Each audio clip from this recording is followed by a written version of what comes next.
расман муҳорибаи рейтингӣ дар вазни 61 кг байни 11-ум рақами рейтинг Умар Нурмагомедов бо рекорди 16:0 ва 4-ум рақами рейтинг Кори Сентхаген бо рекорди 16:4 рӯзи 5 август дар турнири UFC Fight Night. Ассалому алайкум дӯстон, хушомадем ба шабакаи мо. Дар навори имрӯза барои шумо тозатарин ва муҳимтарин хабарҳоро аз ҷаҳони ММА омода кардем. Барои пешравии канали мо лайкро зер карда 3-4 калима комментаре нависен. мо боша наворо оғоз мекунем. шахсоне ки аз Москва ва Московский област хоҳиши гузаштани граница дошта бошен, пас мо ба шумо одамони бабоварӣ, акаи ғулом ва акаи умедро тавсия медиҳем, ки тӯли чанд сол мешавад ки онҳо дар ин соҳа кору фаъолият мекунанд. ин бародаро шуморо аз Москва ва Московский област гирифта ба мошинҳои худ ба границаи Қазоқистон бурда меоранд. мошинҳои ин бародаро мошинҳои замонавӣ буда ҳамаи шароитҳоро доранд, то ин ки шуморо бароҳат бурда биёранд. барои ҳамин худи ҳозир ба номерҳои дар рӯи экран буда ё ин ки ба ватсапи ин рақамҳо занг занен ва граница гузашта ҳуҷҷатҳои худро хуб кунен ва агар ки скидка гирифтан хоҳед, пас ҳатман аз номи канали мо Паҳлавон теҷа гап занен. роҳи сафед дӯстон.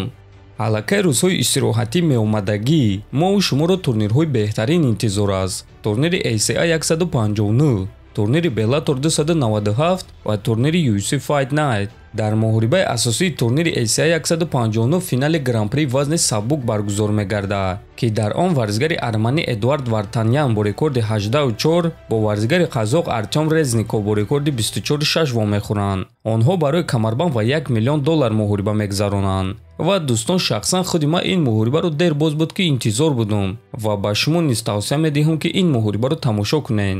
дар турнири Bellator 297 бошад ду муҳорибаи унвонӣ баргузор мегардад. муҳорибаи унвонӣ дар вазни 61 кг байни чемпион Серхио Петис бо рекорди 22:5 ва довталаб Патрисио Фрейре бо рекорди 35:5. ана муҳорибаи асосии турнири Bellator 297 боша муҳорибаи унвонӣ дар вазни ним вазнин байни чемпион Вадим Немков бо рекорди 15:2 ва довталаб Йоэл Ромеро бо рекорди 15:6 хоҳад шуд. дар турнири UFC Fight Night боша муҳориба дар вазни сабук байни Арманд Царукян бо рекорди 19:3 ва Хоаким Силва бо рекорди 12:4 мешавад. муҳорибаи асосии турнир боша муҳорибаи рейтингӣ дар вазни миёна байни Марвин Виторе бо рекорди 19:6 ва Ҷаред Кананир бо рекорди 16:6 хоҳад шуд. чемпиони пешинаи вазни сабуки UFC Чарлз ду Бронкс Оливейра барои реванш бо чемпион Ислам Махачев омода аст, аммо зид нест ки агар ин муҳориба дар Бразилия баргузор гардад. дар куҷое ки ташкилот гӯям ман дар ҳамон ҷо бо ӯ муҳориба мегузаронам. ман ман ҷангидан намехоҳам гуфта наметавонам, чунки дар ҳамон ҳолат роҳбарони UFC ба ман мегӯянд ки майлаш, ту ки розӣ набошӣ, пас Майкл Чендлер ё ин ки Дастин Порие барои камарбанд меҷангад. ана онҳо чӣ кор мекунанд агар ки ман розӣ нашавам ва ин чизро тағйир дода намешавад. аммо вақте ки ман чемпион будам, ман ба замини Ислам ба Абу-Даби рафта бо ӯ муҳориба гузаронидам.